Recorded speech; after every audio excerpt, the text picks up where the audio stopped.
No heredograma a seguir, os círculos representam o sexo feminino e os quadrados o sexo masculino. A gente já entendeu isso, né?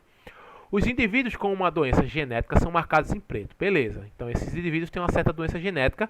E antes de ler a pergunta, você já capta uma coisa que eu já disse aqui, vou repetir. Sempre que você olhar para o heredograma e você enxergar pais iguais, ó, os pais são iguais, ó, são branquinhos, tá? Não tem a doença aqui. E os filhos são diferentes, pelo menos um filho é diferente do pai. O que é que isso quer dizer? Significa que os pais são heterozigotos e o filho que é diferente, né, é recessivo. Então, só de saber isso, a gente já enxerga o quê? Vamos agora. Analisando o heredograma, o tipo de herança dessa doença genética é o quê? Ela é autossômica ou ela é ligada ao X e ao Y? Primeira coisa que você tem que saber.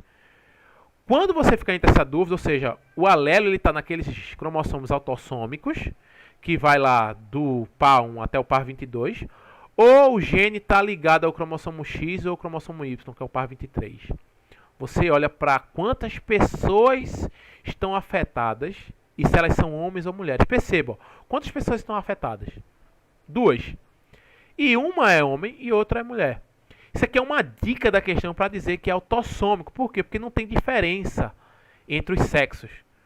Quando a doença está ligada ao X ou ligada ao Y, você enxerga no heredograma que a maioria vai ser de um sexo e a minoria, consequentemente, de outro sexo. Tá certo? Por exemplo, no heredograma que você enxergar daltonismo, o daltonismo ligado ao X, você vai ver que a maioria vai ser homens, tá certo? Que vão estar afetados, e a minoria vai ser mulher. Porque se a gente analisou, né, lembra daquela primeira questão, a gente viu que entre as possibilidades, tá certo, de daltônicos, você tem uma possibilidade de 50% para o sexo masculino e você cai para 33,3% quando é o sexo feminino. Então, o que é que você espera numa população grande? Óbvio, esse heredograma está muito pequeno, tá?